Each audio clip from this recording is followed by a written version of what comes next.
subscribe.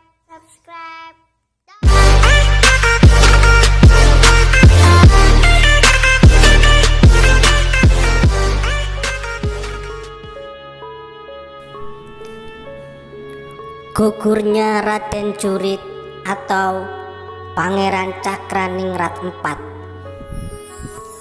Raden Jurit merupakan salah satu raja Bangkalan yang dikenal berani kepada penjajah Belanda.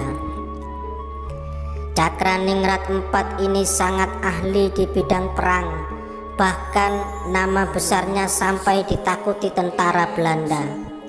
Meski begitu, Raden Jurit sangat dekat dengan rakyat.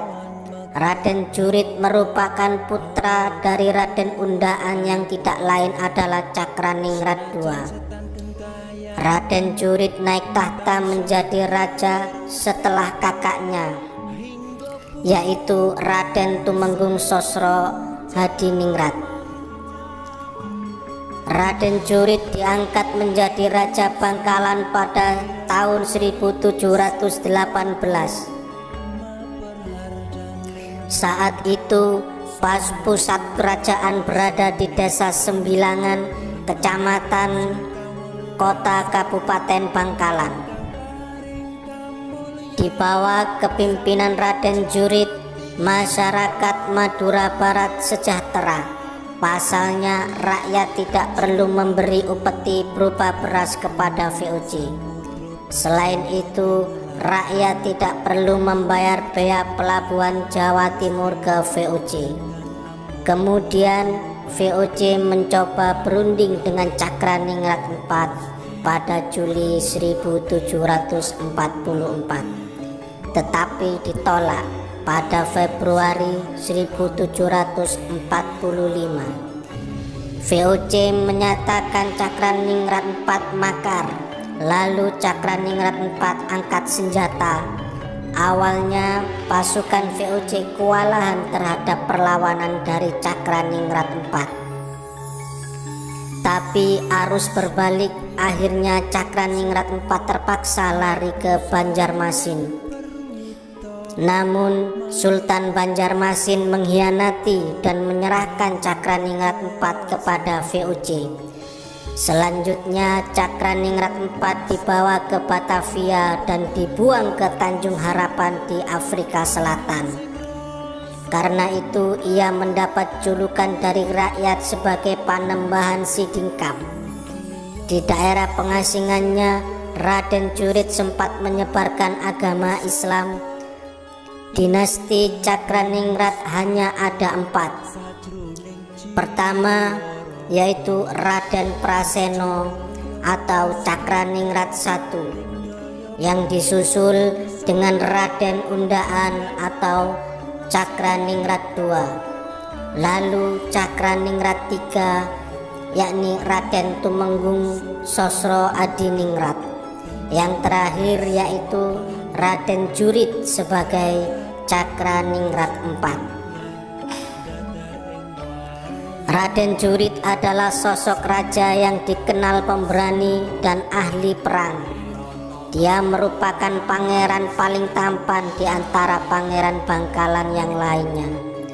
Raden Jurit sendiri mempunyai 6 permaisuri. Permaisuri yang terakhir yaitu putri dari kerajaan Bali, Raden Ayu Siti Khadijah. Saat itu Raja Bali mengeluarkan sayembara, barang siapa yang bisa mengobati anaknya yaitu Raden Ayu Siti Khadijah yang sedang sakit, maka akan dijadikan suami anaknya bila lelaki. Tetapi jika wanita akan dijadikan saudara anaknya. Lalu putri Raja Bali tersebut berhasil disembuhkan oleh Cakraningrat IV. Akhirnya Cakraningrat IV mempersunting putri Raja Bali dan dibawa pulang ke Madura. Kemudian putri Bali ini menjadi mu'alaf, kemudian berubah nama menjadi Raden Ayu Siti Khadijah. Siti Khadijah wafat di Bali setelah difitnah dengan leak. Ketika itu beliau sedang sholat maghrib dengan memakai mukena lalu dituduh melakukan sihir. Beliau akhirnya dihukum mati. Tetapi sebelum wafat, Siti Khadijah sempat membantah tuduhan tersebut. Bahkan dia juga berwasiat jika nanti jenazahnya berbau harum maka minta dimakamkan dan berarti tidak bersalah. Namun jika jenazahnya tidak berbau harum maka silahkan dibakar. Rupanya jenazah Raden Ayu Siti Khadijah harum lalu beliau dimakamkan. Hingga kini makam beliau menjadi makam keramat dan banyak warga yang berziarah di sana. Di Bali ada kampung Islam, awalnya merupakan dayang putri dan lelaki yang mengantar Raden Ayu Siti Khadijah dari Madura ke Bali.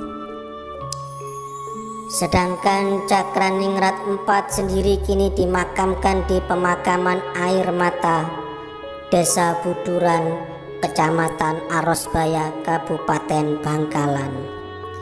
Sebelumnya jenazah Cakraningrat IV dimakamkan di Tanjung Harapan, Afrika Selatan pada 1745. Kemudian pada 1753 putra Cakraningrat IV yakni Panembahan Sedomukti meminta jenazahnya ayahnya kepada Belanda agar dibawa pulang. Belanda pun menyetujui, lalu Cakraningrat IV dimakamkan di Air Mata. Sampai sekarang banyak masyarakat yang datang berziarah ke makam Cakraningrat IV di pemakaman Air Mata. Tidak hanya warga Madura yang berziarah, tetapi banyak juga peziarah yang datang dari luar daerah. Itulah sepenggal kisah dari gugurnya Pangeran Cakraningrat IV atau Raden Jurit. Terima kasih.